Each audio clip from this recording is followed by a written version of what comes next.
Assalamualaikum warahmatullahi wabarakatuh. Nama saya Satrio Budi Utomo. Saya dari Program Studi Kesehatan Masyarakat, Fakultas Ilmu Kesehatan. Di sini saya akan menjelaskan makalah ilmiah bahasa Indonesia mengenai makalah yang berjudul Ragam Bahasa. Nah, puji syukur atas kehadirat Allah Subhanahu wa taala yang telah memberikan rahmat serta hidayahnya sehingga saya dapat menyelesaikan ujian akhir semester dari mata perkuliahan bahasa Indonesia ini. Dengan membuat makalah yang berjudul Ragam Bahasa ini sesuai tepat pada waktunya. Tujuan saya menulis makalah ini yaitu untuk memenuhi ujian akhir semester yang telah diberikan oleh Ibu Dr. Ratnawati Yuni Suryandari MM pada mata perkuliahan bahasa Indonesia. Selain itu, makalah ini juga bertujuan untuk menambah wawasan mengenai ragam bahasa bagi para pembaca dan juga penulis. Saya mengucapkan terima kasih kepada Ibu Dr. Ratnawati Yuni Suryandari MM selaku dosen mata kuliah Bahasa Indonesia yang telah memberikan tugas ini sehingga dapat menambah pengetahuan dan wawasan penulis mengenai ragam bahasa dan bidang bahasa Indonesia. Nah, di sini ada daftar isinya. Selanjutnya itu ada bab 1 yaitu pendahuluan dari latar belakang masalah. Nah, bahasa itu merupakan suatu simbol lisan yang dipakai oleh suatu masyarakat untuk berkomunikasi dan berinteraksi sesamanya yang berlandaskan pada budaya yang mereka miliki bersama. Nah, sedangkan ini menurut Prihanti ini tuh mengungkapkan dalam bukunya bahwa bahasa itu merupakan suatu sistem lambang bunyi atau masukan oleh masyarakat yang digunakan untuk berkomunikasi.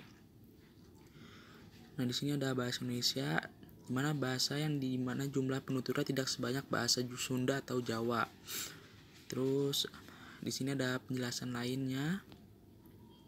Di sini ada rumusan masalah yaitu mengenai apa yang dimaksud dengan ragam bahasa dan juga apa yang jenis dari ragam bahasa itu. Terus ada tujuan penelitian, tujuannya untuk mengetahui pengertian dari ragam bahasa dan untuk mengetahui jenis dari ragam bahasa. Dan ada manfaat penelitian. Manfaat dari pembuatan makalah ini yaitu untuk memberikan kontribusi serta wawasan dan pengetahuan baru bagi para pembaca baik mahasiswa dan mahasiswi lainnya agar mengetahui bahwa ragam bahasa di Indonesia ini sangatlah banyak dan berwarna sehingga kita perlu memperluas wawasan kita mengenai ragam bahasa yang ada di Indonesia ini. Nah, di sini ada pembahasan mengenai ragam bahasa. Nah, tadi bahasa itu sudah dijelaskan yaitu. Kemudian ada menurut Wikipedia itu bahasa itu merupakan kemampuan yang dimiliki manusia untuk berkomunikasi dengan manusia lainnya dengan menggunakan tanda, misalnya kata dan gerakan. Nah, kemudian ada penjelasan mengenai ragam bahasa. Ragam bahasa itu merupakan variasi bahasa yang berbeda-beda yang disebabkan karena berbagai faktor yang terdapat dalam masyarakat seperti usia, pendidikan, agama, bidang kegiatan,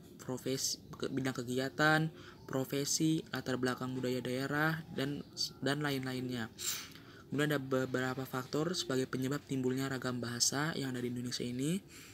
Yang pertama ada faktor budaya. Nah, di setiap daerah pasti mempunyai perbedaan kultur atau daerah hidup yang berbeda, seperti di wilayah Jawa, Papua, dan beberapa wilayah lainnya. Kemudian ada faktor sejarah, yaitu setiap daerah pasti mempunyai kebiasaan atau adat istiadat dan bahasa nenek moyang sendiri yang berbeda antara daerah satu dengan daerah lainnya.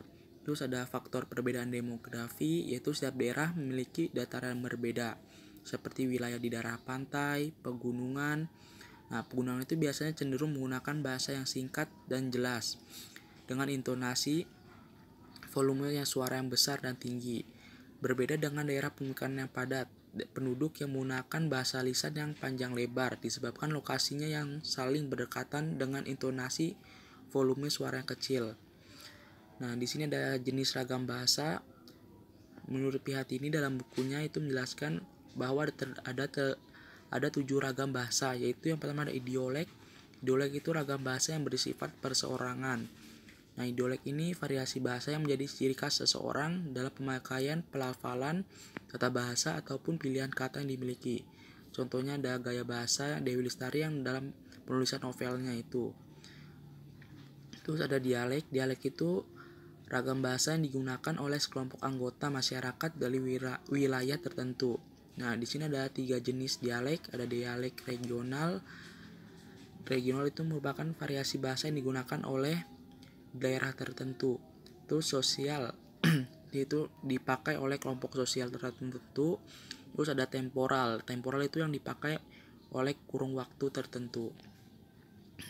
Nah, kemudian ada sosiolek. Sosiolek itu merupakan ragam bahasa yang digunakan oleh sekelompok anggota masyarakat dari golongan sosial tertentu. Contohnya ada ragam bahasa yang digunakan oleh mahasiswa atau mahasiswi, terus ada ragam bahasa yang digunakan anak sekolah, ragam bahasa yang dipakai oleh remaja-remaja masjid. Kemudian ada fungsiolek, itu ragam bahasa yang digunakan dalam kegiatan suatu bidang tertentu.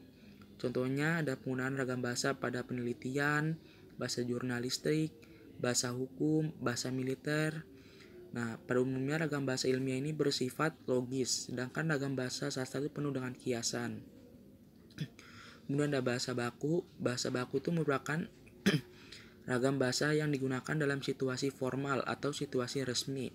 Bahasa baku ini biasanya dipakai dalam situasi resmi, seperti dalam perundang-undangan, surat menyurat, rapat resmi.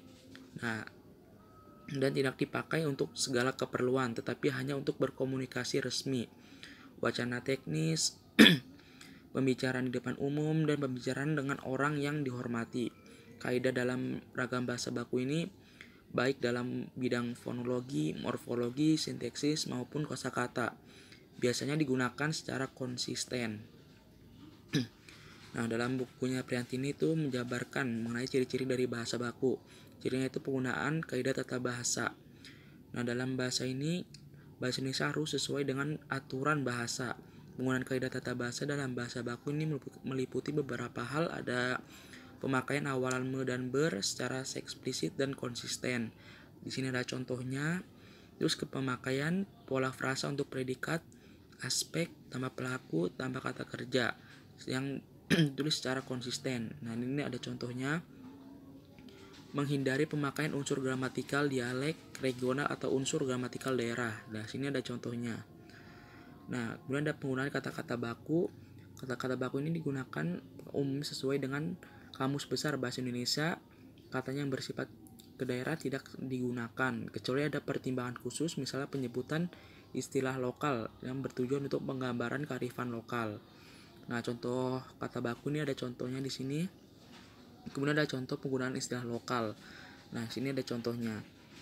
Nah, penggunaan ejaan resmi dalam ragam tulis. Kata-kata yang digunakan itu sesuai dengan ejaan yang disempurnakan, yaitu dalam singkatnya EYD.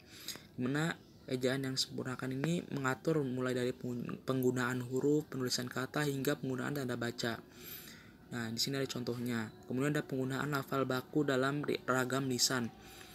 Nah, penggunaan lafal baku ini pelafalan kata bebas dari ciri-ciri dialek daerah.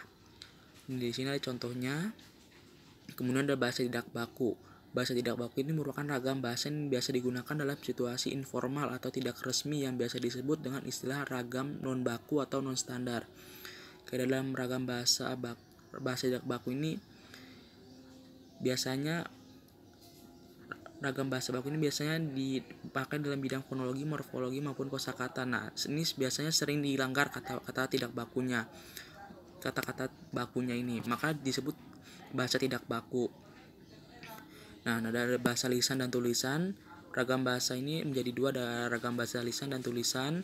Ragam bahasa lisan itu ragam bahasa yang digunakan secara lisan dan sering dibantu dengan mimik, gerak anggota tubuh, dan intonasi. Sedangkan ragam bahasa tulisan itu adalah ragam bahasa yang digunakan secara tertulis dengan sedemikian rupa agar pembaca dapat menangkap dengan baik bahasa tulis tersebut. Di sini ada bab 3 itu penutup atau kesimpulannya. Nah, kesimpulan ini tuh, nah di sini ada tadi dijelaskan itu ada 7 jenis ragam bahasa menurut buku Prihantini. Nah, di sini ada sarannya itu berdasarkan hasil dari kesimpulan di atas, maka akan diberikan beberapa saran. Antar pustaka saya dapat nulis makalah ini itu dari hasil-hasil ini. Sekian dari saya, kurang lebihnya mohon maaf. Wassalamualaikum warahmatullahi wabarakatuh.